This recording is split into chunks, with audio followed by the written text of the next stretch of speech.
It's time for Losses Above Replacement, the best baseball podcast to grace your ears, with your hosts, Alex. Gosh, I have so many questions. Also, where's my car? Splash. Strive to love something as much as my grandmother loves buying new crock pots. And MAK. If you've ever been to Boston, you know that they have amazing ice cream. Coming to you from coast to coast, it's LAR. Hello, everyone, and welcome to Losses Above Replacement, the greatest baseball podcast to grace your ears. I'm today's host, Matthias Altman-Kurosaki, and it is only a two-man show today as we had some scheduling conflicts. So Ryan Splash Potts is here with me today, rocking the Montreal Expos hat, which is a very, very great choice here. But my main man, Splash, how are we doing on this fine Wednesday evening?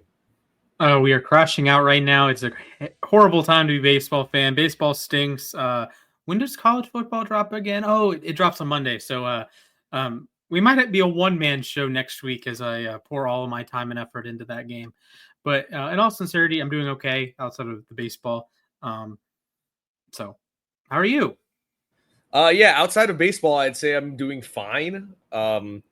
Baseball, never even heard of it, if I'm being honest.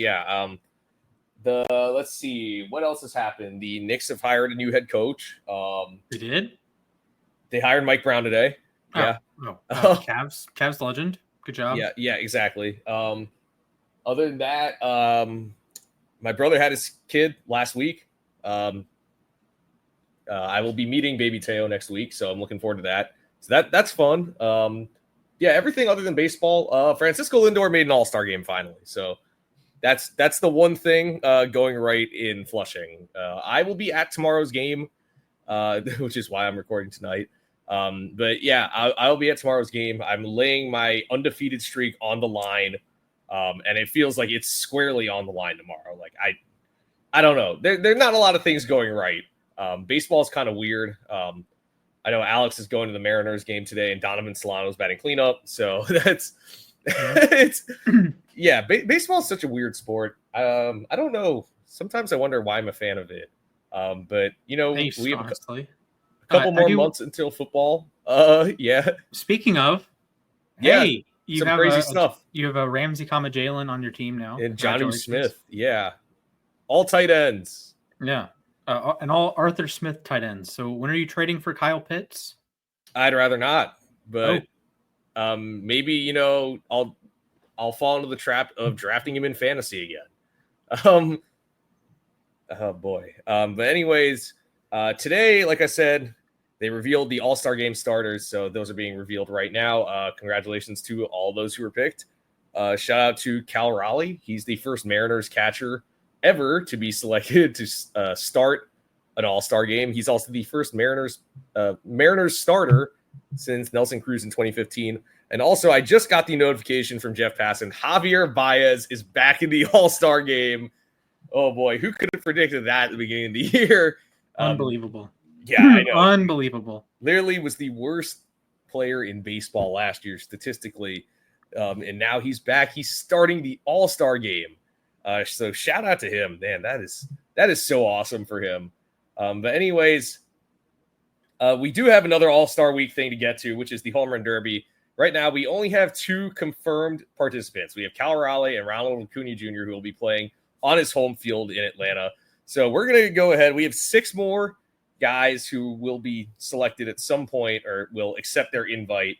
So what we're going to do, we're each going to pick 3 players who we would like to see fill out the rest of the field. So Splash, why don't we go ahead? You start. Who's your first guy you want to see? All right.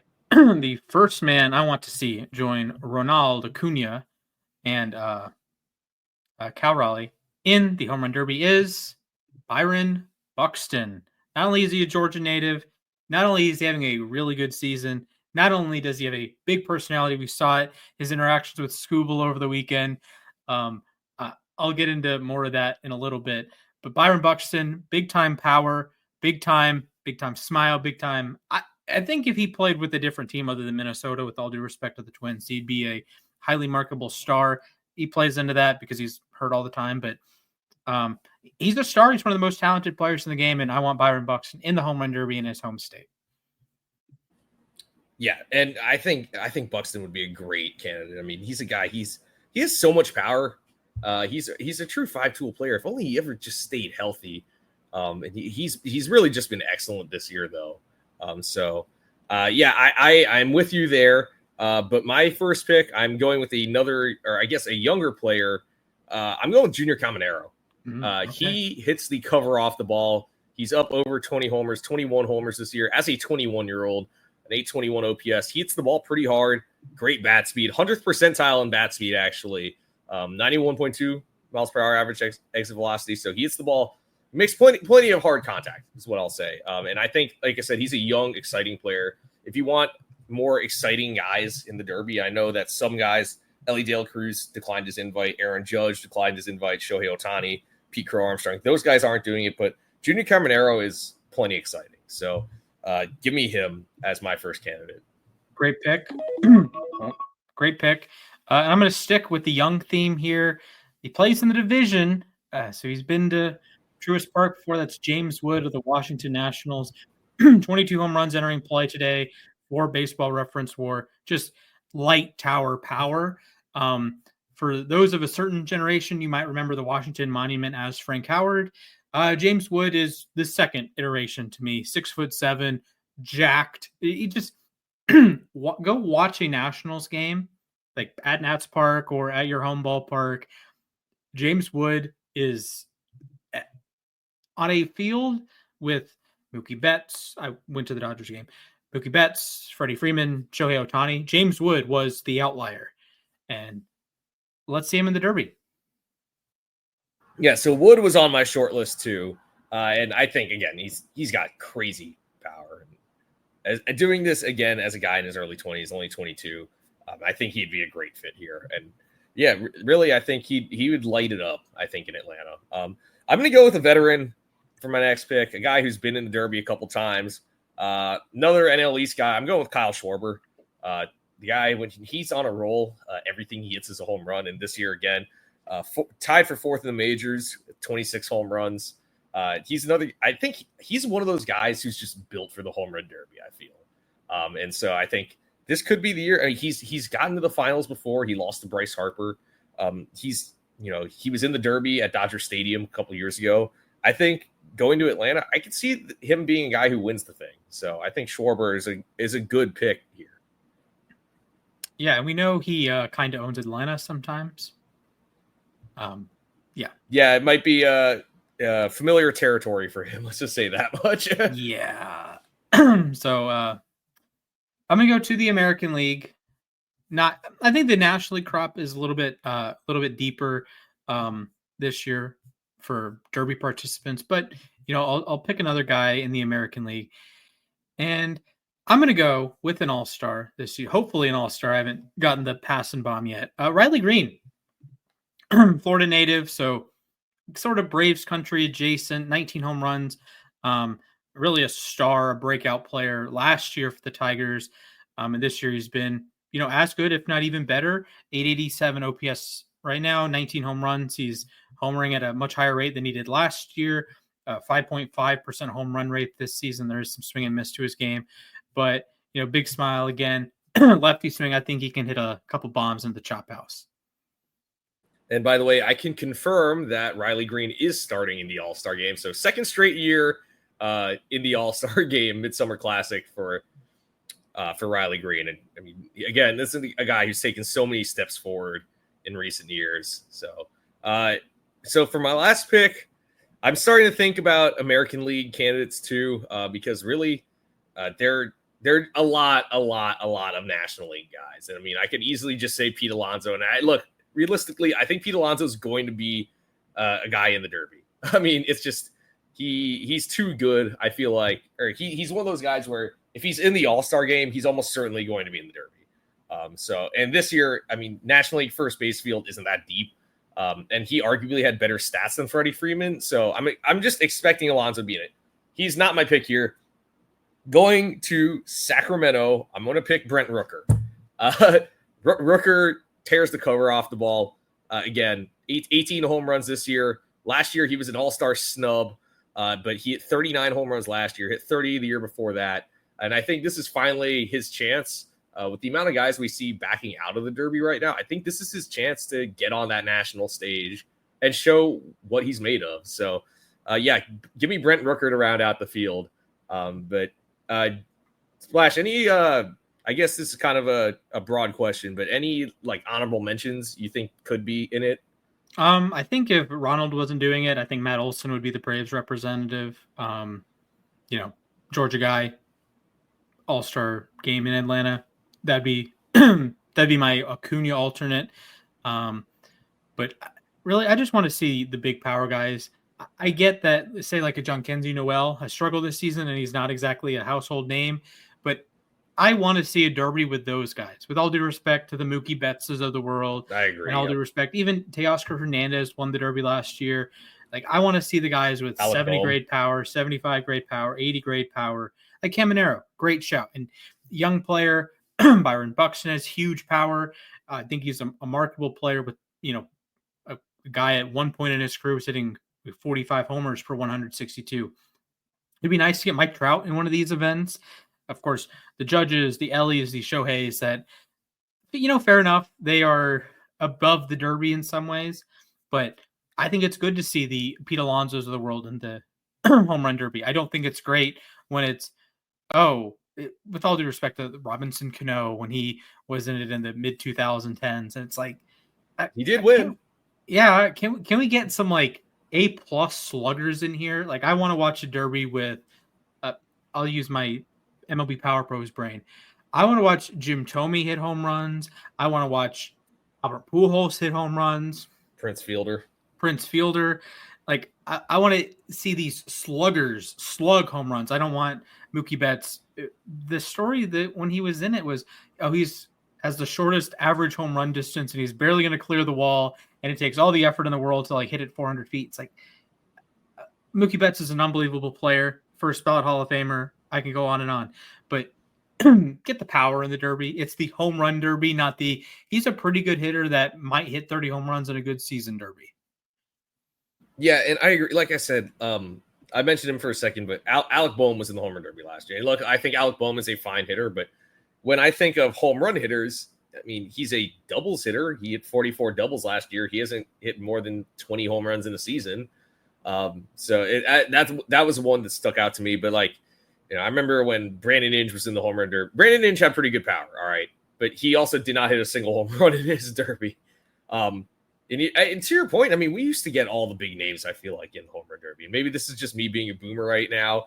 But I remember Pujols would be in the Derby, Ryan Howard, Prince Fielder, David Ortiz, Adrian Gonzalez, like a lot of big time power hitters, Josh Hamilton, Vlad Guerrero, like all these guys would say yes to the Derby. And now we have a lot of guys who, maybe they do it once and they get into a really bad slump or they get hurt or something like that happens. So they're more hesitant to do it these days. And it is unfortunate because a lot of times you don't get the A+ guys like Judge or Stanton or guys like that, Right. And you like just think into your Rolodex, right? And here's the task for you. LAR baseball, we're making a video, top 10 home run Derby moments. You're not putting in the Mookie Betts of the world. You're putting in Bryce Harper. You're putting in when Ken Griffey Jr. hit one off of the warehouse in Baltimore. Yep. You are putting in Josh Hamilton. You are putting in these MVP level players, just putting on a show. You're not putting in like these, I don't want to say rinky dink guys because they're obviously great hitters, but you are putting in the superstar power players. So that's what this event is for. If you want Mookie Betts there, he can be in the All-Star game, right? It's Francisco Lindor, great player. I don't think he'd be a great fit in the All-Star game in the home run Derby. Oh, absolutely not in the home run Derby. Are you kidding me? Ketel Marte at Truist Park, fair enough. Maybe. Yeah, but I think it's like the dunk contest in a lot of ways, that it's cool that Mac McClung can put on a show. Even the Aaron Gordon and Zach LaVine year, that was sick. That was awesome. But when was the peak of the dunk contest? 2000 with Vince Carter. That's an all-star. That's an all-NBA player. That's a global star with his performance at the Olympics. That's a superstar. Michael Jordan in the 80s, Dominique Wilkins in the 80s. Those are two of the best 5 players on the planet, 8 players on the planet. And it just kind of bums me out when it's Marcelo Zuna was in the Derby last year. Like, yes, the big power, but it's like, he's not the okay. first guy you think of when you think of like a home run hitter. Exactly. And it's just like, okay, what are we doing here? Is he like on the list of alternates? Adolis Garcia, that was a good pick. If you were going to go with the hometown guy last year, I think he was the guy. Yeah, that was a reasonable pick, but just I don't know. I think the Derby and these all-star adjacent events can be upgraded a little bit more, some more star power, some more loud tools. Yeah, that's why I appreciate that Cal Raleigh is doing it this year. He's leading the majors in home runs. And like a lot of times, Aaron Judge the last few years has been, leading the world in home runs at the All-Star break. But he hasn't done it since 2017. Granted, he put on a dominant showing in that 2017 Derby. It felt like he had no competition in that Derby. So maybe we see Aaron Judge back in the Derby at some point. And honestly, I hope we do. Like I said, he has the American League home run record. He's got 80 grade power. He's got easy power too. But anyways, if you think we missed anyone, let us know at LAR_baseball on Twitter. I'm sure someone's going to disagree with who we picked. But anyways, let's move on. We're getting a little closer to the trade deadline. We're a few weeks away. We have a lot of teams that are sort of on the bubble. The awkward spot where you're probably not good enough to go all in and buy and make a run at the World Series, but you're also not bad enough to be completely selling and tanking. So we're going to go through some teams that are stuck in the middle in that wild card race. And we're going to discuss whether or not we think they should buy or if they should sell. So let's go ahead. I'm going to say let's start in the NL Central.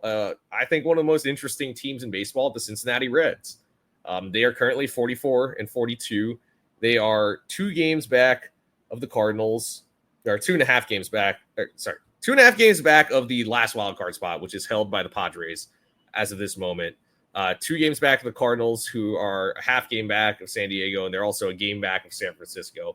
The Reds, like I said, they're a young team. I think they do a lot of things well, and they've played a lot better after kind of a middling start. Fun fact, the only team in baseball to not get swept this year. I know you wouldn't believe it, but nope, the Dodgers have been swept in the series. The Mets, the Yankees, the Phillies, they've all been swept in a 3-game series this year. The Reds have not. And I look at this team, and I think this is a team that can go the extra mile. I think the offense has been inconsistent, yes, but Ellie De La Cruz has been a lot better lately. Spencer Steer hit a 3-homer game the other day. TJ Friel's been nice. But I really think they need to, if they're going to go for it, I think they should buy, really. This is a team, it's young enough in a competitive NL Central. I think they can start to make some headway on the teams in front of them. So I think they should buy. If I'm looking at a team or at a player they should be going after, and I don't know if this guy will be available. It will really depend on the status of their team, and heck, maybe we'll talk about them later. I'm talking about Alex Bregman. They need another bat. They need someone to help support Ellie. And I think Bregman in a hitter-friendly ballpark like Great American Ballpark, I think he's a perfect fit. It might cost a lot, and they probably wouldn't be able to extend him, but I think Bregman in Cincinnati is a perfect fit. Yeah, I think Bregman's a great call. Was he? I guess he wasn't with Terry Francona, but Francona and Bregman had some playoff encounters. Yes, correct.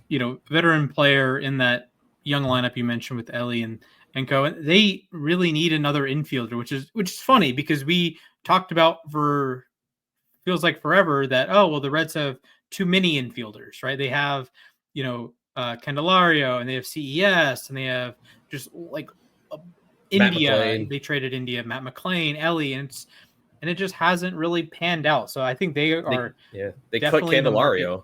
Definitely in the market for a bat. Definitely in the market for an infield bat.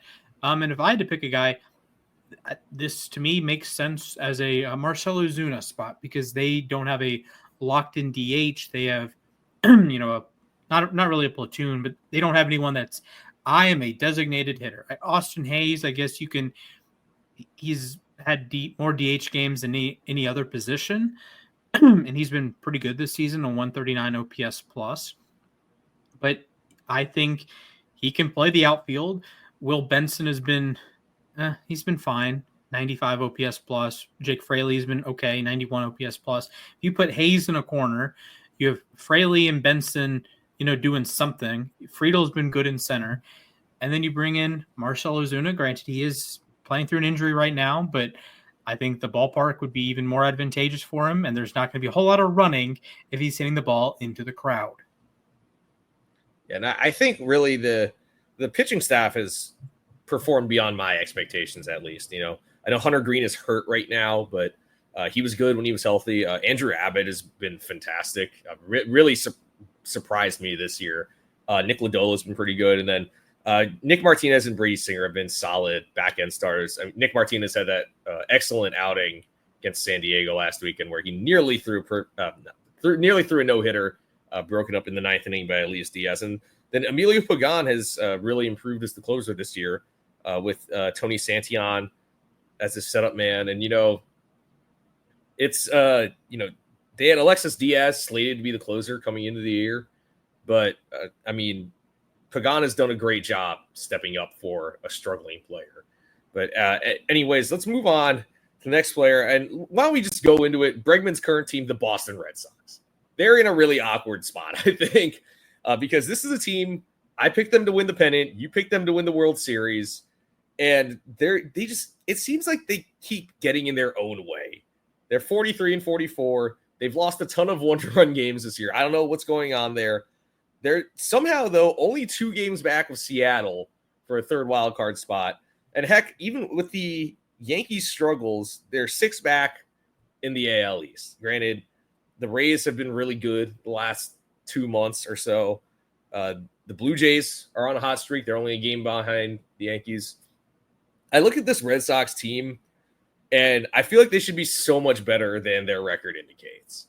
And you can point to a number of reasons. I think this offense, I think it's legit, especially when they get Bregman back. You'll have Duran, who is having a down year, but he's still a solid above-average outfielder. Ceddanne Rafael has improved a lot. Willie Abreu is having another good year. Carlos Narvaez had a great breakout year behind the plate. Abraham Toro has been very effective as the first baseman. And then they finally have called up the young kids. Marcelo Mayer starting to find his groove. Same with Roman Anthony. But my God, that pitching staff behind Garrett Crochet, Walker Buehler has been a colossal disappointment. Not going to pull punches there. Tanner Houck is hurt and he was struggling. You're basically running out Garrett Crochet, Brian Bayo, and depending on the day, Lucas Giolito, and then you don't have much behind them. I think Aroldis Chapman's been excellent. I think actually the bullpen is not a super big concern for them, but they need an arm. I'm going to Pittsburgh. Mitch Keller is your guy there. I don't think he'll cost a ton. He has club control, though, and he may not be an ace, but he's a solid 2-3. I think this is a good match here. Yeah, I like your idea going after a starter. They have an above average staff by run prevention. It's a 105 ERA plus. Sure doesn't feel like it when Buehler struggles as much as he does, and you're relying on Hunter Dobbins being a little bit above average and Lucas Giolito being a little bit above average. But the bullpen certainly helps, and having Garrett Crochet certainly helps. I'm going to go to Sacramento. The man can't pitch at Sutter Healthcare Park, whatever the heck the name is, but Luis Severino needs a change of scenery. He can't pitch in wherever in California, Sacramento, Las Vegas. Las Vegas is in Nevada. That's not the point. But I think a change of scenery. We saw what Severino did for a good Mets team last year, sub-4 ERA, 182 innings. And I think he would be an important piece to make sure that bullpen stays at a good level. And it's not even that I expect Severino to go in and pitch like a 3 ERA guy, a sub-3 ERA guy, like he had been previously with the Yankees in 2017. But if he's a 4 ERA guy, but is consistently pitching into the 7th inning, consistently giving you length, that is saving your bullpen. And that is in a world that Garrett Crochet is in his first real stretched out season as a starter. It's important that you're going to have guys that can eat up innings around him. And Crochet is great, but how many he leads the majors in innings. I don't think the Red Sox went into this season saying, we want Garrett Crochet to lead the entire universe in innings. Behind him, no one else is qualified for the ERA title. Bayo's at 70 innings, Buehler's at 67 innings, Dobbins, Giolito, 59 innings, Tanner Houck, 43 innings. You have several bullpen arms that have already thrown 40 innings. They're on pace to throw 75, 80 innings. And that's a tough ask. We saw it with Cleveland last year that they have this all-time great bullpen, and they get to the playoffs and they're out of gas. Greg Weissert leads the American League with 41 games pitched in. Just bring in another guy. I'm not asking Severino to be a Cy Young vote getter. I'm just asking him to ground up some innings and spit them back out and say, hello, bullpen. I allowed 3 runs in 6 innings. That's a 4.5 ERA. Take it from here, because the offense, above average. The pitching staff, above average. The bullpen has been particularly good. Whitlock, Weissert, Justin Wilson, and then, of course, Aroldis Chapman is a 3.17 ERA plus. Just fill up some innings, give it to the bullpen. Yeah, and really, I think this is a talented team, like I said. And their pitching staff, I expected more from their pitching staff. I thought Walker Buehler was going to have a bounce back year. All right. And here we are. And like I said, I feel like they need some supporting cast for Crochet. And I think Bayo has improved a lot this year, really. Especially in recent starts. And Giolito had a couple of awful starts when he first got activated. But he's actually been fine, as of late, at least. But anyways, I agree, though, with you about Severino. I know he's gotten knocked around his last couple times out, but he's 3.26 ERA on the road, all right, compared to a 6.79. By the way, he's 0-7 at home. He's yet to win at Sutter Health Park. So I think he probably wants to get out of Sacramento, too. It sounds like the A's want to get rid of him as well. He's on a bit of a hefty contract, which I think also means he won't cost that much. But I'm going to stay in the AL with our next team. And this team has surprised me for sure. Talking about the Angels, they are an even 500 right now, hanging in there, only a game and a half back of the Mariners to the last wild card spot. Splash, what do you think the Angels should do as they approach the deadline? -45 run differential, so I don't know how real this is. I hate to be a bucket of cold water. We've seen the Angels, go for it when they probably shouldn't, although I do respect it. I will defend going for it when you had Shohei Ohtani on your team and you're trying to keep Shohei Ohtani. You know what? Fair enough. I think the Angels should be big-time sellers. This is a depleted farm system, and they need assistance. They need some help, and that's okay. You have plenty of talented players that I think you can ship off and not disrupt your core, right? These are the players. 2026 begins. These are the players I want in my starting lineup. I want Ohapi catching, Shanwell at first, Kyron Paris somewhere. I know he has played a couple different positions. Neto at short. Joe Adell, as I don't think he needs to be a starting outfielder, but on your roster. Mike Trout, because he's Mike freaking Trout. Then beyond that, I think your entire hitter core, I think is expendable. Luis Rengifo has not been good this season, but he was good last season. Taylor Ward, I was going to say him as my Cincinnati guy, but I wanted to throw Zuna in because the Braves are spiraling out of control. Jorge Soler is 33 and has not been super productive this season. Your bench is okay. Christian Moore, you can plug him into the infield. Maybe Kyron Paris plays the outfield. Christian Moore plays second base, vice versa, whichever you prefer there. And the pitching staff, I think you can you can hook some of your boat to Jose Soriano. You can dock some of your boat to Jose Soriano. Jack Cannon, I always butcher his name. Kochanowicz? Yes, Kochanowicz. I think that's how you pronounce his name. Kochanowicz, yes. Kochanowicz, all right. Nasty stuff, can't get strikeouts. It's very strange profile. regardless. Also, we need to talk about Jacob Mizorowski at some point, just because.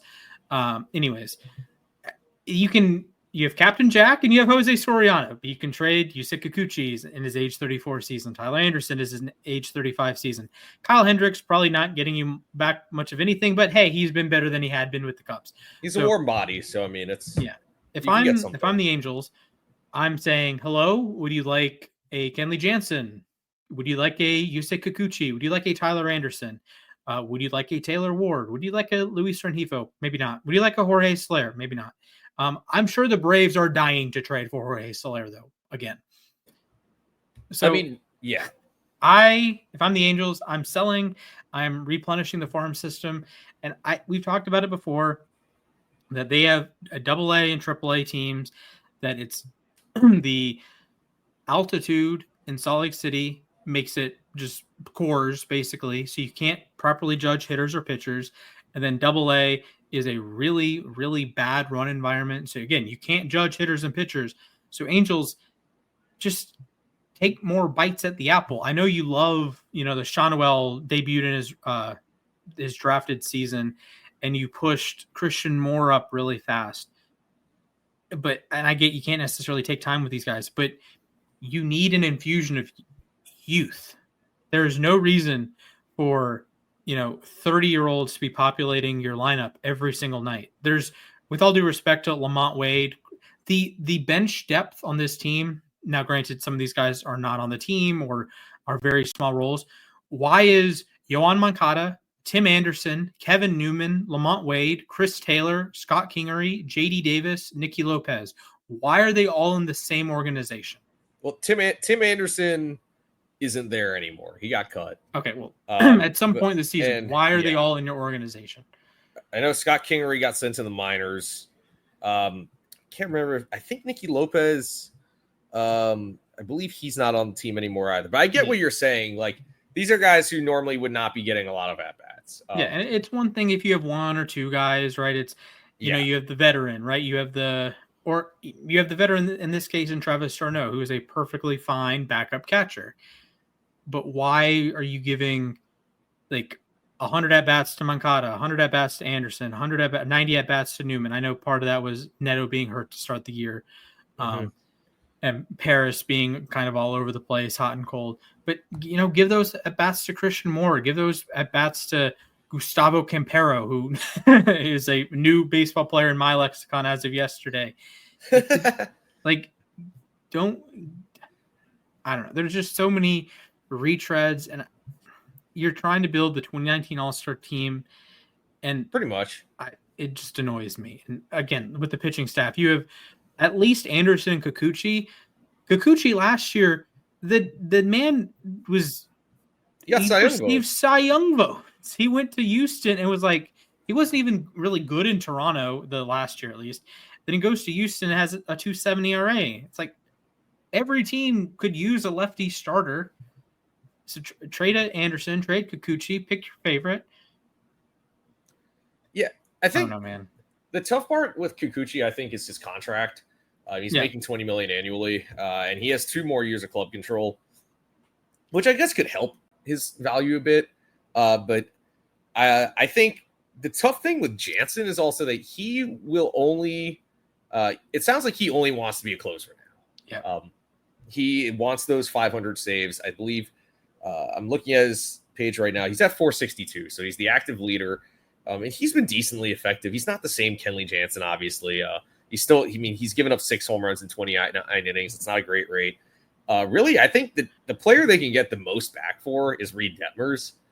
He's improved a lot lately now that he's working exclusively as a reliever. He's always had good stuff, but you're looking at a guy who I think could be a left-handed closer even. He's only given up 2 homers in 37 innings, so he has a 2.79 FIP compared to a 4.10 ERA. He's improved a lot this year, and he's young. He's only 25.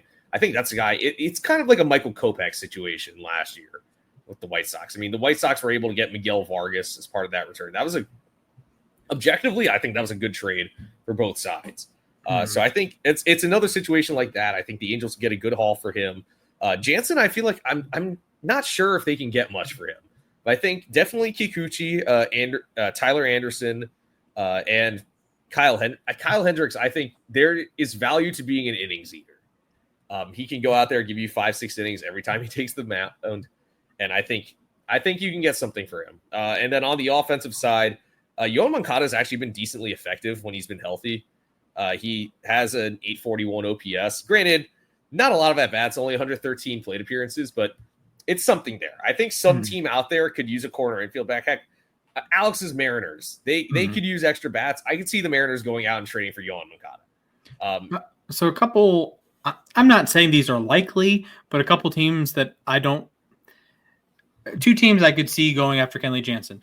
Detroit doesn't have an established closer. I know they're the pitching with chaos. Oh, yeah, but yeah, that's a Vest and Canely have been really good this year. So my if you're looking for a capital C closer, Detroit, I don't know. That's just a team that I noticed. And then I am aware they have Jeff Hoffman on a big deal, but Jeff Hoffman has an ERA near 5. Toronto? I can see it. Yep. Do you want to move Hoffman into an 8th inning role? The Rays don't really use an established, Pete Fairbanks. Yeah. Before Fairbanks, they didn't really have much of an established closer. The AL Central is a mess besides Detroit. Seattle has Munoz, Houston has Hader, New York has Devin Williams, and Luke Weaver. Well, so I was gonna mention that because the Yankees bullpen has struggled as of late. And I bet if the tough part here is juggling those guys, Weaver, Williams, and if you were to trade for Jansen, I think Jansen would do fine in New York, actually. But I don't know how many save opportunities he would get because also Williams has been a lot better lately. Weaver has struggled a little bit, I will say. Gave up a grand slam to George Springer yesterday, but I could see Jansen being a Yankee. Philadelphia? I could also, because Alvarado is not going to be eligible for the postseason. All right.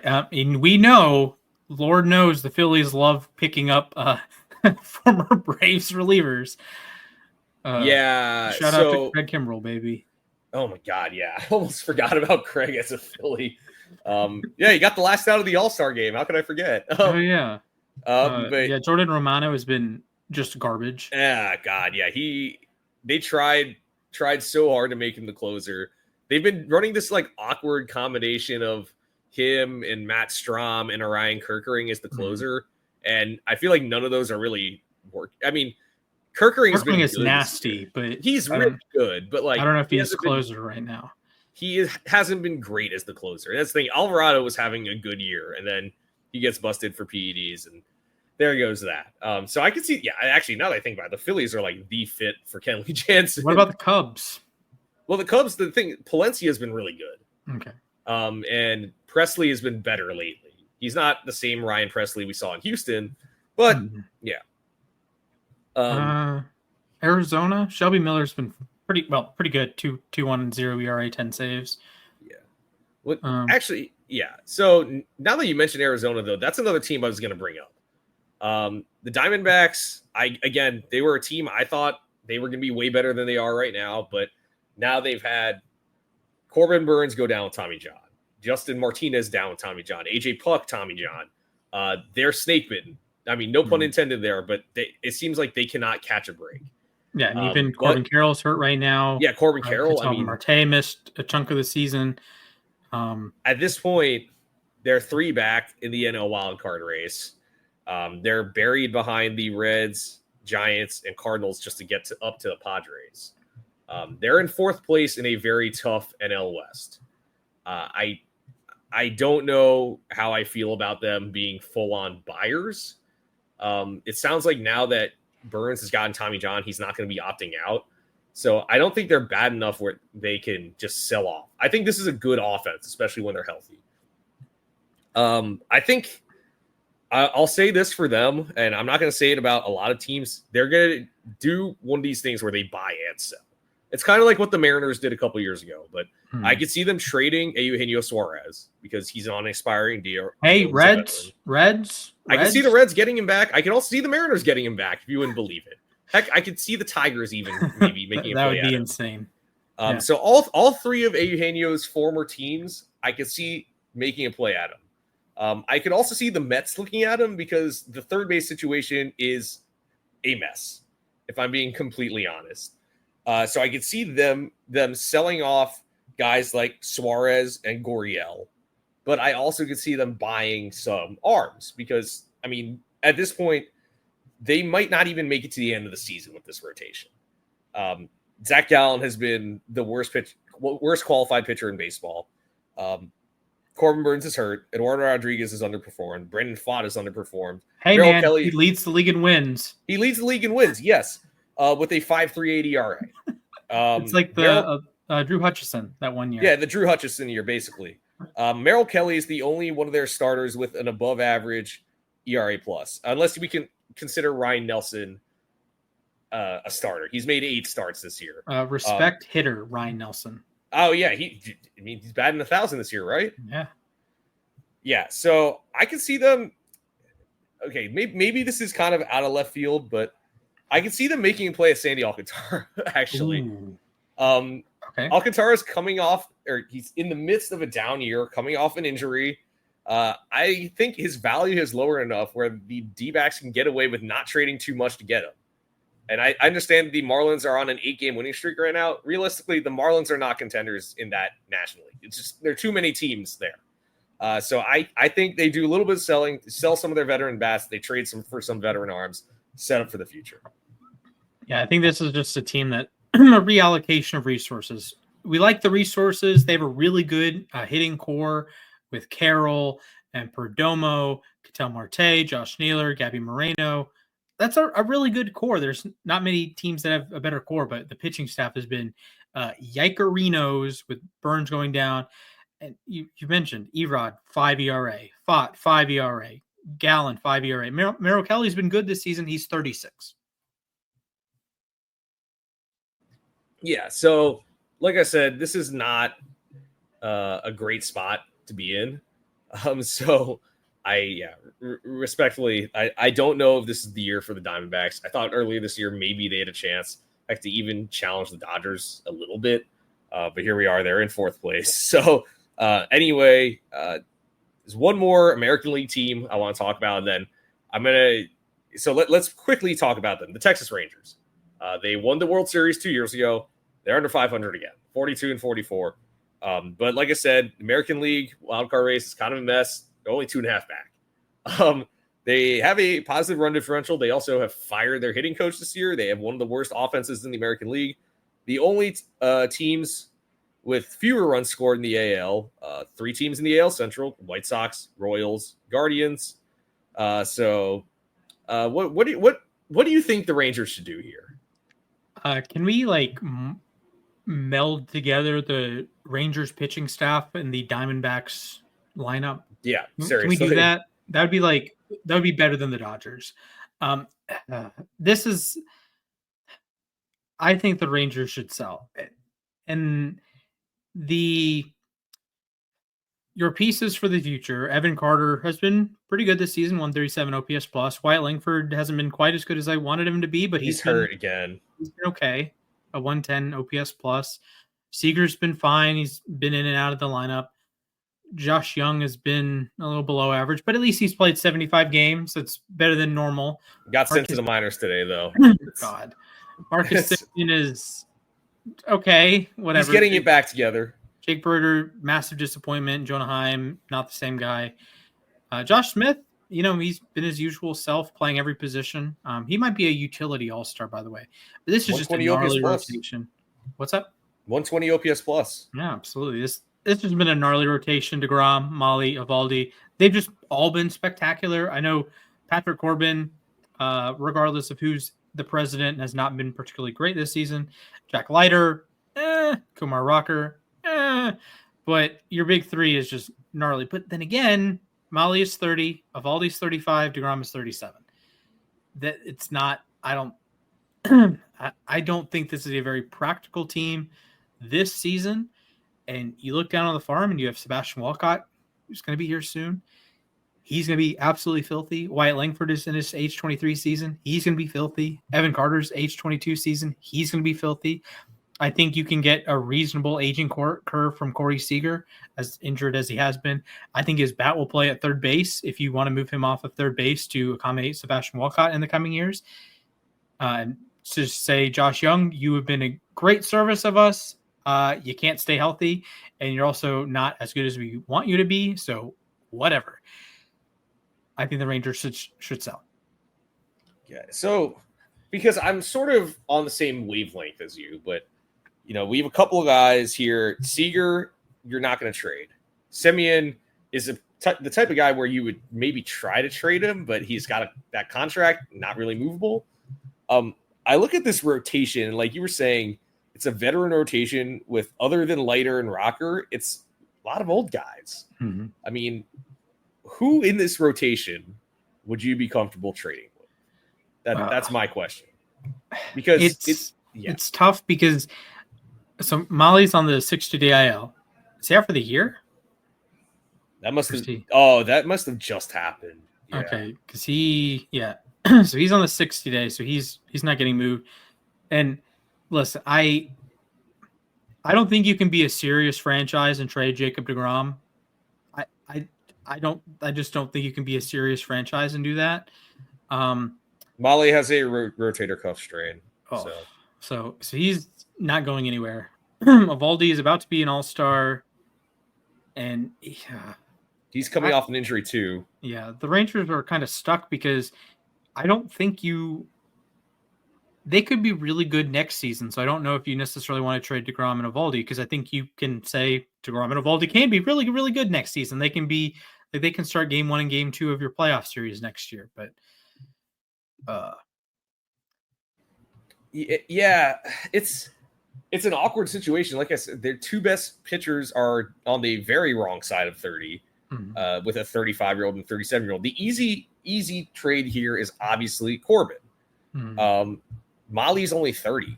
Yes, he's way overperforming this year, but I mean, that's not a guy you bail on, I think, necessarily. And the tough part with deGrom is his contract. You're paying a 37-year-old $37 million, but also he has a no trade clause. Yeah. And I don't know what teams he'd be willing to waive that no trade clause to. I know some people were like, oh, maybe the Mets will go after him. It sounds like that's not happening.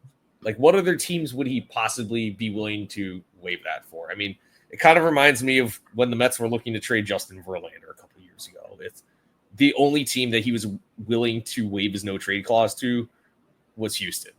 So it's a tough situation there. And then another guy like Eovaldi, he's been great this year. He just had an IL stint. He was the best pitcher in the American League by ERA when he went on the IL, but he's 35. He has a history of injuries. What are you going to get for him? So, yeah, kind of a tough situation. Again, it's a talented team that maybe they revert to their 2023 form next year. We won't know that if they sell. Yeah, it's just been really strange with the hitting core, because the pitching has been there. Like, if you like, the pitching, frankly, has been no different than the 2023 version, that you have a couple starters carrying the group and your relievers are patched together with duct tape and hopes and dreams. And maybe this is a bullpen selling team. Luke Jackson's been 100%. Fine. Hobie Milner's been pretty good. Jacob Webb, Braves legend's been fine. Are they Robert building Garcia. The 2021 Braves? I don't know. Sean Armstrong's been fine. Yeah. Jacob Latz has been fine. And I don't think you're beholden to any of these relievers, with the caveat that they did trade Paul Reagans. They did, yes. So maybe check the scouting report another time before you just trade away an ace. I will say Robert Garcia is a hard throwing lefty. He could be an interesting piece. And he's kind of been there. He's kind of shared the closer's role with Luke Jackson. So I think that's a guy who could get probably, like, relievers get so much in return these days. Probably get a decent amount back. Yeah, this is not an untalented group. Walcott is the stud of the group, but of position players. He's number 4 on MLB Pipeline right now. But they don't have another player in the top 100. Maybe you sell off some of your relievers, you get back some prospects, and you kind of fill in the. Alex Garcia is 32, Jock Peterson's 33, Heim is 30. Jake Berger was a disaster at first base. Those kind of spots that you just kind of fill in the roster. Speaking of old players on the team, Kevin Pillar, happy retirement. Big Kevin Pillar fan. Yeah, Yes. Braves legend, Mets legend, once received MVP votes. So yeah, happy shout out Kevin Pillar. He came back after saying he had retired last year, but he had a strong career for a guy who was I believe he was a 33rd round pick. To carve out a career like that, yeah, really impressive. But yeah, the last, I guess I'm going to group these guys together, group these teams together. The last teams I want to talk about, the AL Central behind the Detroit Tigers is a mess. The Tigers are the only team above 500. These are all talented teams. I feel like the Royals were my pick to win the Central this year. Boy, that's aging poorly. They lost 11 straight home games before they won against the Dodgers on Saturday. The Guardians won the Central, made the ALCS last year. They are under 500. The Twins, God help them. The Twins are 5 under 500. All three of these teams, are they all selling? What do you think? Now, should they sell versus will they sell? They won't all sell because baseball teams are rarely. They're all technically in the race still. They're all technically in the wild card race. Yeah, Cleveland's the closest. They're 3 back of the Mariners. They're 10th. They're 10th in the American League. They're behind the Angels. Let that sink in. Yeah. They also have a negative 50 run differential, which is the only teams worse than them in the AL are the White Sox, the A's, and the Orioles. Not great. Yeah. I'll say that. Yeah, I think all three of these teams should consider selling. You have your stars, right? You have Jose Ramirez, Bobby Witt, Byron Buxton, your auxiliary stars, the Stephen Kwans of the world. You're not getting rid of those guys. The Stephen Kwans, Michael Garcia, Correa. Correa has not been good this season, but Harrison Bader, 1.5 WAR. Okay, big Harrison Bader fan. Yep. Yeah, Mets legend. Okay, New York kid. Yeah, but I'd consider selling if you're those three teams and replenishing, recouping assets, and saying, hey, you know what? Next year the Tigers aren't going to be an absolute howitzer. What? Okay, so the name that pops, 2 names that pop in my head. Actually, yeah. So I'm going with these 2 in particular because they're both on the younger side. From the Twins, I'm Yohan Duran. From the Guardians, Emmanuel Clase. What do you? Because if your team is really struggling, there's not a lot. There are not a lot of stakes for having an elite closer like those 2. What do you do with those 2 guys? Okay. I think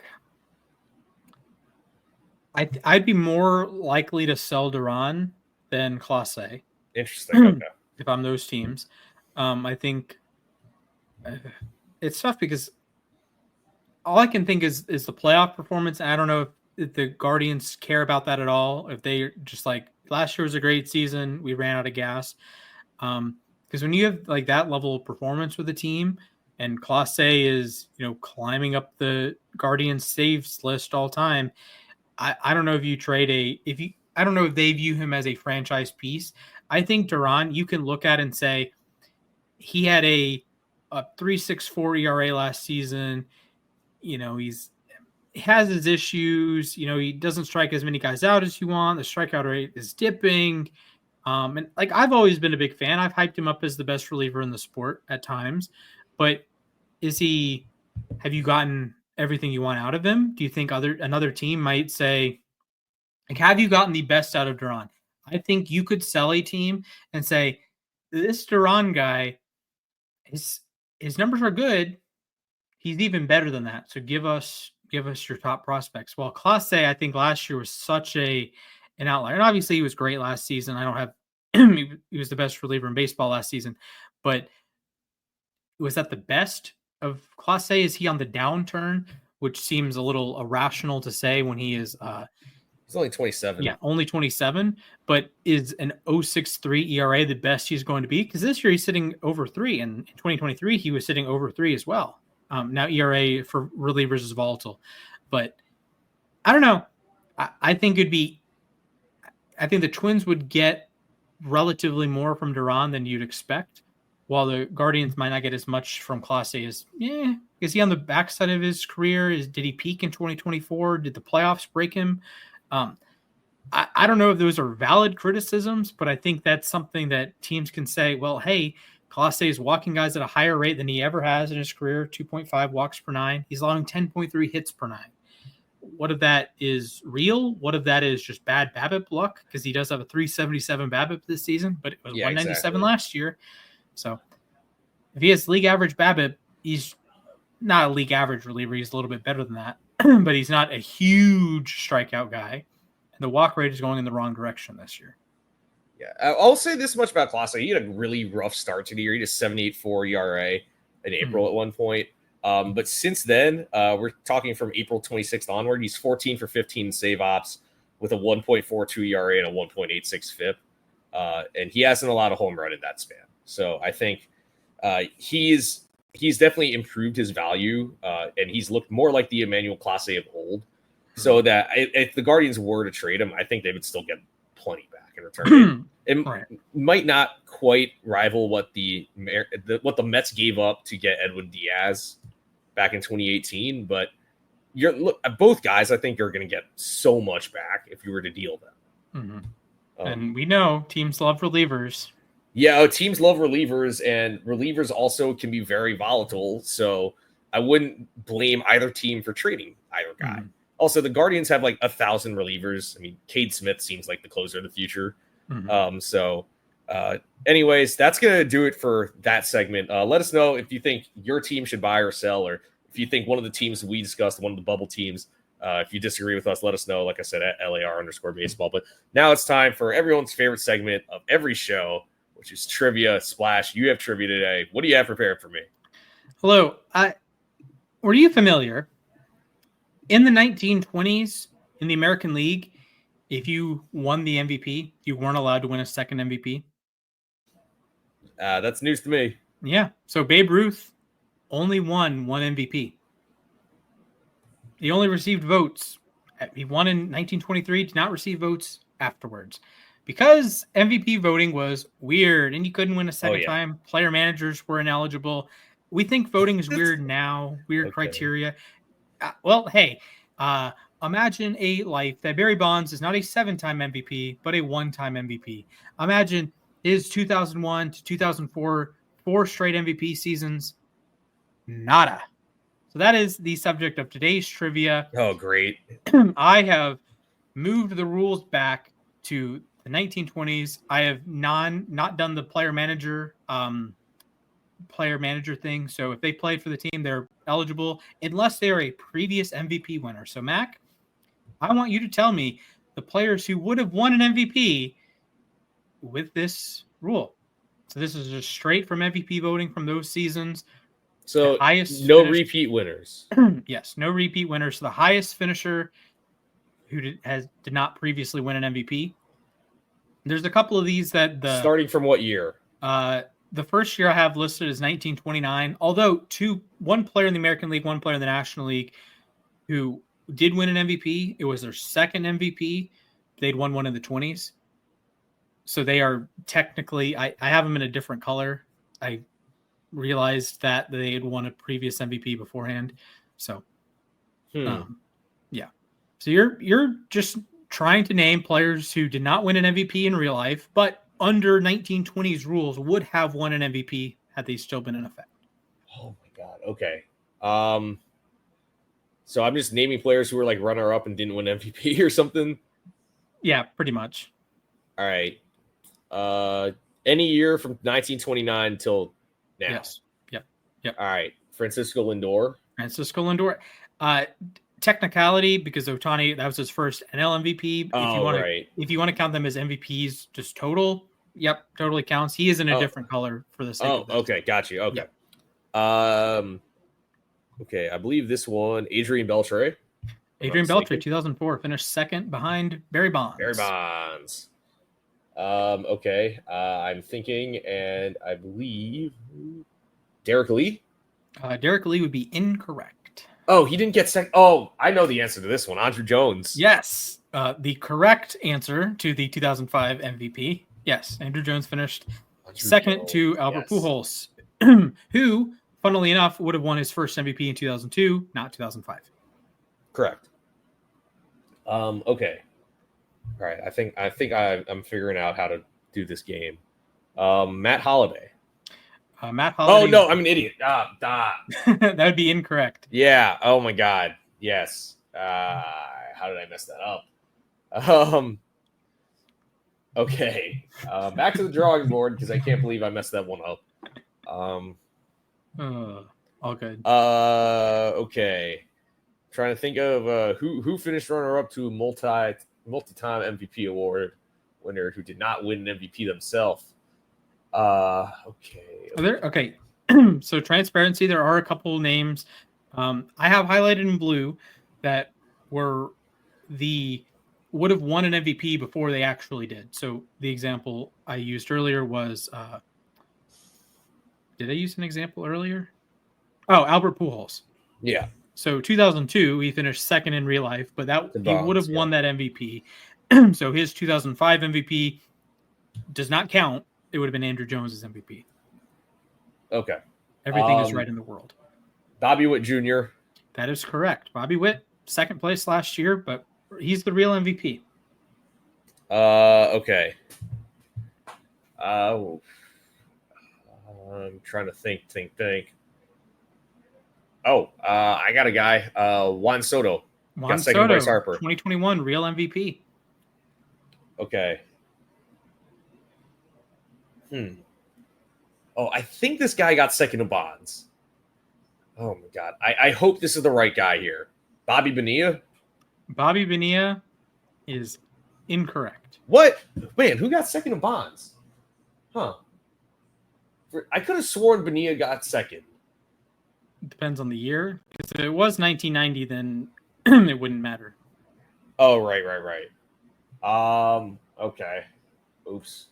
I know Andy Van Slyke got high up in the voting, but he didn't get second, I believe. So I'm not going to guess him. I know I think he got third one year or something like that. Yeah, there's some weird names on this list. Yeah, exactly. Yeah. Man, I have to think deep here. Nope, that guy only won one.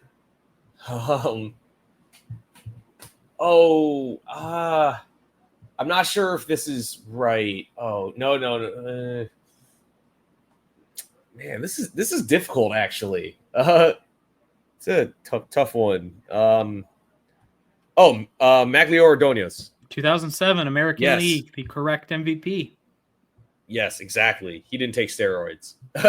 He hit 363. When did A-Rod hit 363? Exactly. Checkmate. 54 doubles, right? Exactly. 1 to 39 RBIs.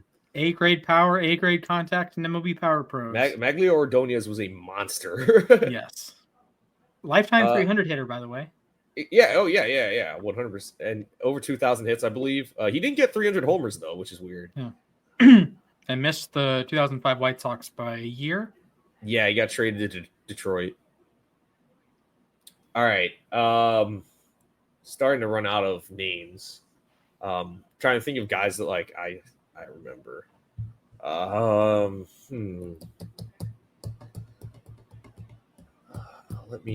gotta think deep here. That one doesn't count because it would have been his first. That guy doesn't count either. Wow, I'm really thinking well here. Yeah. Not enough. There are too many guys that I'm thinking of that only won one MVP. That's the other thing. Yeah. All right. I'm just gonna throw another dart at the board here. I think this guy got second. I know he was the second best hitter in the National League that year. Prince Fielder. Prince Fielder would be incorrect. What? Wait, who got second in 09? In 09? Yeah. That'd be Hanley Ramirez. Oh my God, right. Yeah. He won the batting title that year. Yes. All right, I believe that's 3 strikes, unfortunately. Yep. Okay. So I'm not going to read through every name because there's over 60, but here's some fun ones. Jim Thome finished 4th in 2003, but it was behind Barry Bonds. 2002 NL MVP Albert Pujols, and get this, 1992 NL MVP Gary Sheffield. Oh my God, yeah. How did I forget Sheffield, man? Another guy who finished in 4th place, that's 1983 Pedro Guerrero behind Dale Murphy. 1981 1981 NL MVP Andre Dawson and Mike Schmidt. Who replaces Willie Mays in 1965? Deron Johnson, who I had never heard of until doing this. Oh, Deron, yeah. Is it pronounced Darren or? I don't know. It's spelled D-E-R-O-N, right? Yes, I've been like Darren Williams pilled from the yeah. NBA behind Mays, Koufax, and Maury Wills. Okay, wow. So one of the great seasons of all time we're robbed of.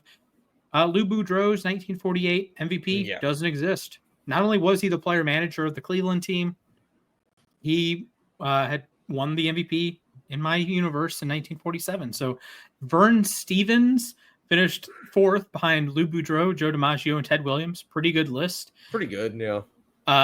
And you're never going to believe this. We have a Bobo freaking Newsom sighting, baby. Oh, yeah. Yeah. So this was a weird one. So in 1940, American League MVP, Hank Greenberg won in real life. But this would have been his second MVP, so he doesn't count. Second place, Bob Feller also doesn't count because he would have won in 1939, which doesn't count because Joe DiMaggio won what would have been his second MVP in 1939. He should have won in 1937 because Charlie Gehringer won his second MVP, or would have won his second MVP, because his first one would have come in 1934, which was won by the real Mickey Cochran.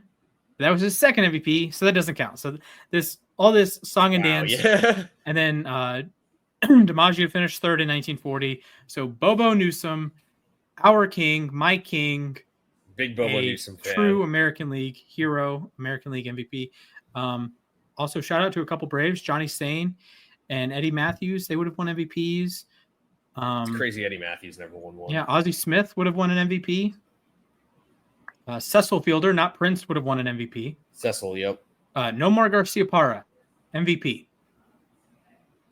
Matt Kemp would have won the MVP. Why? Because Ryan Braun would have won in 2008. Victor Martinez, Corey Seager, Jose Ramirez. V-Mart won in 2014. Or he was runner-up in 2014, yeah. Yes, but he would have won because Trout was runner-up in 13, Miggy's second. Yeah. Wow. Yeah, so that's it's interesting there. That's a good trivia. I'm sure. I'm sure like my dad would have eaten that trivia up or something. Like it's because it's one of those. Yeah, you think about it like. I mean, I didn't even think about it in the 1920s. There weren't multi-time MVPs, which is crazy because Babe Ruth was, Yeah, you'd think, Babe Ruth would have like 6 of these, or Lou Gehrig would have a bunch. Like Lou Gehrig only won 2 MVPs. Yeah, and he was arguably the best hitter in baseball after he retired. I mean, and like they were even big batting average guys. So like if you think, era, they're different. No, they were like they were good at everything. 340. Yeah. It's like and they were on the Yankees. So yeah. All right. Well, thank you for putting that together. That was a good one. Yeah. I wonder what would have happened if I had gone head to head with Alex in that. I think he would have not been able to say Ken Griffey, but technically he would have been because he would have won in 94. Yeah. Which opens the door for Tino Martinez in 1997. Tino. Yeah. He was a Yankee by that point, right? Or was he still a Mariner? Tino? I think was a Yankee. I know that he was on the 98, 99, and 2000 team. Yes, because he hit the grand slam against the Padres. In 98, yeah. Yes, yeah. He was on the 96 Yankees as well. Oh, okay. So he was there. Yeah. So he won all 4 of those rings. Yes. Yep. Yeah. I know Tino had a couple of legendary playoff moments. So I know, including one of the game-tying home runs against Byung-Hyun Kim in 2001. The first of them, I believe, and then the next day was Brocious. Anyways, we've reached the last segment of every show, which is the moment to ourselves, 60 seconds or so talk about whatever the heck you want to talk about. It doesn't have to be baseball related, but Splash, you want to go first here? Yes, I would, please. All right, I will count you down. Let me just get my stopwatch. All right, your time begins in 3, 2, 1. Begin.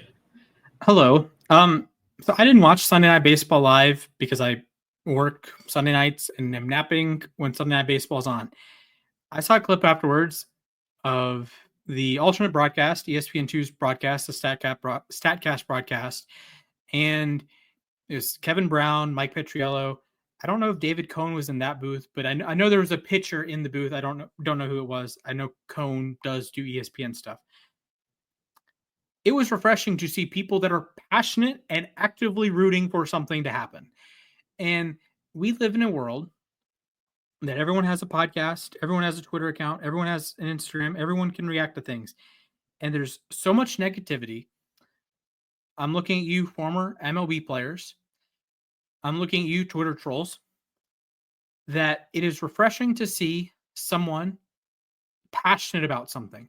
And I know the analytics nerds are degraded as such. Oh, they're nerds. They're bringing numbers to baseball. You know what? They love baseball.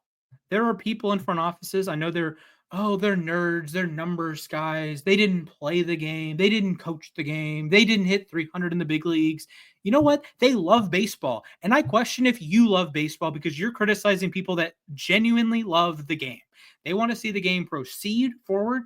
They want to see great players do great things. They are rooting for the spectacular. You are rooting for boring. You are rooting for losers. You are rooting for old baseball that is just not the sport anymore. So when Mike Petriello and Kevin Brown are saying, oh, we're excited. Is he going to throw a changeup? Is he going to throw another Tarek Skubal? Is he going to throw a fastball for his 120th straight start to start the game? Byron Buxton, he knows this. Skubal knows this. That's a fun battle. And I know that's not the same as it had been. Well, 30 years ago, you don't know that Skubal's only throwing a fastball to open every single game, or that Buxton swings on 60% of first pitches, or that Buxton does this against Skubal or that against Skubal, and Skubal, he throws 103 with 17 million miles of break and whatever. I get it. But the people that are finding those data points, the Mike Petriellos of the world, who does wonderful, wonderful work for MLB.com, Baseball Savant, he's a genius when it comes to this stuff. He loves baseball. Do you love baseball? Yeah, and it's really great that they offer this alternative broadcast. All right. And look, I understand everyone has their, opinion on ESPN's baseball coverage and stuff, but having this alternative broadcast, I mean, look, we begged for something like the Manning cast. I love watching the Manning cast, Monday Night Football. That's what I watch 90% of the time when I watch Monday Night Football. Right. All right. Finally, this is our version of it, I feel like. Like you said, this is the modern game. Mm-hmm. I know I know it's not for everyone. I get that. But I can respect that they are passionate about it. That is something they love. That is how they analyze baseball. I feel the same way when I watch like Bill Belichick talk. Bill Belichick is not doing that, right? No. This NFL world. Belichick, Saban, they are breaking it down in a different way, but they are breaking it down. You can tell they care. The words they use. Exactly, yeah. All I want in life is my future wife. I just want my future wife to love me as much as Bill Belichick loves Ed Reed. Because watching his face light up when he talks about Ed Reed, it's like he has seen the light. It is like as God has descended from the heaven and said, hey, Bill, you're joining me soon. It'll be okay. He has seen the light. He has seen our Lord and Savior, Ed Reed. That's all I want to feel in my life. Yeah. And like I said, I like that they bring in former players. I know ESPN brings in Trevor May to do baseball. I love Trevor May's analysis. All right. I love his YouTube channel. His podcast is great. He brings a lot of insight to the game. He has a good personality for it too. It's not like he's monotone or anything. You need to have a combination of guys who really love the game. Maybe they weren't players, but with a former player who also really loves the game. Trevor May loves baseball. Yeah. I love baseball too. So it's like, watching games where they have analysts like that who aren't just complaining about the modern game. It's a breath of fresh air. Yeah, it's like how A-Rod explains, oh, this is how you hit home runs. Oh, really? Yeah, you hit 696 home runs. We watched you hit 696 home runs. Yeah, you were explaining it in a different way from how you hit home runs. I remember he was saying to swing down on the baseball. Small ball. It's like small ball. That's not how you hit 696 home runs. 1,000 extra base hits. All right, Splash, count me down. Yep. All right, 3, 2, 1. Yeah. So speaking of trying to hit a baseball, I went and took batting practice yesterday. My friend and I, he's playing in a rec league soon, so he bought a new bat. We went and took batting practice in Riverside Park, and let me tell you, hitting a baseball is very hard. I swung and missed quite a few times. Taking just batting practice, soft toss, or I wouldn't call it soft toss. We were tossing from an L screen, and then we took a couple on the field without an L screen, but it hurt, I will say. I had to relearn how to swing a baseball bat. Haven't done it in a while, but it's fun. Honestly, sort of made me miss playing baseball. I wish I was better at the sport. But I did make solid contact a couple times. My friend hit one over I don't know, maybe the fence was 200 feet away or something.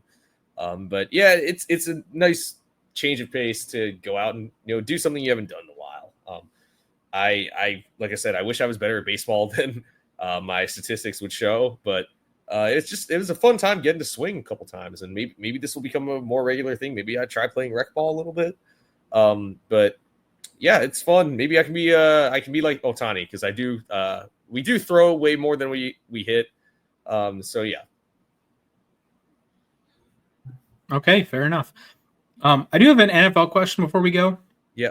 If you're Travis Hunter, what do you think is the better outcome? Option A, you are an all-pro, consistent all-pro, wide receiver or corner, one or the other, not both. But you might play the occasional slot receiver snap, or you'll play defense and Hail Mary coverage, but you're not a full-time player in both. Yeah. Or B, you're good. Maybe you're in consideration for a Pro Bowl here or there, but you're playing both full-time. You're actually playing both all the time, but you're not like Jamar Chase at one. Yeah. You're I was thinking a Zay Flowers and L'Jarius Sneed, or a different receiver type, but a Michael Pittman and Jamel Dean or something like that. Personally, I feel like I would lean A, just because I don't know if option B is a viable thing in the NFL. Okay. I don't know if it's physically possible.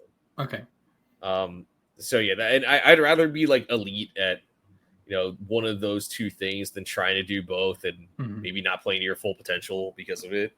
Right. It's obviously Ohtani's kind of blowing it out of the water because he's elite at both. Yeah. But it would be, I think it would be a different conversation if he was say, Alec Boehm hitter that maybe a little bit more than Alec Boehm because he doesn't have any sort of he's not playing third base. So maybe if he was 115 to 120 on both ERA plus OPS plus, as opposed to 180 OPS plus, something like 150 that. ERA plus. So I was thinking about that last night. So. Well, I remember someone once asked, because I remember in 2022, he kind of got off to a rough start on both sides of the ball. And people were wondering, how valuable is Shohei Ohtani really if he's only going to be a 700 OPS guy with an ERA over 4? But obviously, he righted the ship and was a top 5 Cy Young finisher, if I'm not mistaken, that year, and still had an OPS over 900. Like I said, don't take this guy for granted. I know everyone has their opinions about him now because he's on the Dodgers, and he had the whole, there was the whole gambling thing and all that, but we are witnessing greatness. All right, guys. Don't take it for granted. Same with Mike Trout. Don't take him for granted either. We are in a golden age of baseball talent, I think. So yeah, savor every moment you get to watch these guys play. But anyways, that'll do it for us today. Make sure to follow us on Twitter individually. Myself at Matthias_A_K. Splash at Mr. Splashman19, and Alex, he's not here, but at the Sports Guy 242. And of course, follow our collective account at LAR_baseball. If you're watching us on YouTube, first of all, that's awesome. Leave a like, subscribe, maybe leave a comment. If you're listening on Spotify or Apple Podcasts, make sure to leave a 5-star review. Tell everyone, tell your mailman, tell your next door neighbor, tell your doorman to like and subscribe to our podcast. So, but for everyone at LAR, thank you all for listening. Stay safe, and I hope to see you all real soon.